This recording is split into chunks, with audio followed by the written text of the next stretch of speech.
Hey everyone, Dr. Jones here again with another weekly video message. I want to start this message off by saying thank you. Thank you to those who have taken the time to listen to these messages, and especially thank you to those of you who have taken the time to offer me some feedback on your thoughts concerning these videos and how I can improve. I really appreciate it, and I never take any of you for granted. So let's dig right into it. Today I want to talk about something that I often talk about and that I try to incorporate into my everyday life, and that's being mentally tough. That topic of mental toughness.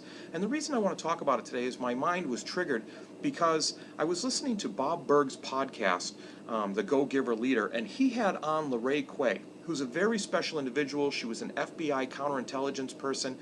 She blogs about mental toughness. She writes about it. She gives speaks. She's got a couple books.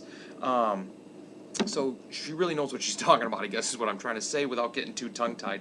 But here's the thing. She really got me thinking in a different way and changed my perspective a little bit on how I approach mental toughness, and it's so important that I wanted to share it with you.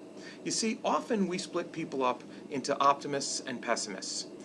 She spoke about the idea of an optimist and a positive thinker. See, optimists, they sit there and they think that no matter how bad the situation is, it's going to get better. It's got to get better.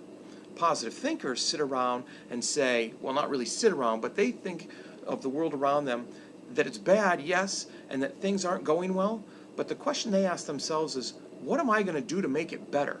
You see, they don't wait for it to get better, they make it get better, and that's what being mentally tough is about.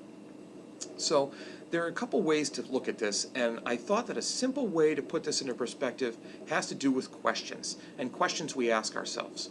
You see, a lot of times when things get difficult, and even if we're surrounded by our friends, our support groups, we have to push through this, and we have to be tough. We have to overcome obstacles and get the end and the goal that we have in mind. But it's not always that easy, and sometimes we do falter and we ask that one of those dreaded questions, why me? Or when is this going to be over? I'm pushing, when am I going to get to the end? Those are the wrong questions to ask. See, we have to be asking a much more important question, and that question is, what am I doing to make it better? You see, when we run into difficulties, we can't wait for it to get better. We have to make it get better.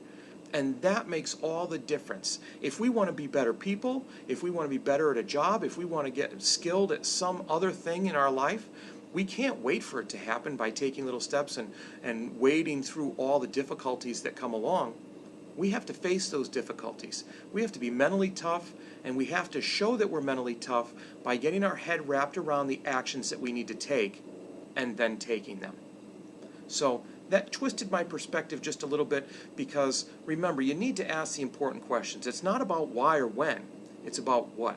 And that what inevitably falls on us.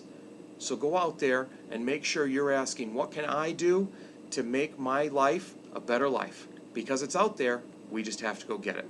Hey, thanks again for taking the time to listen. Remember, be purposeful, act with integrity, and always build your character. Go towards your own success. Thanks, and have a great weekend.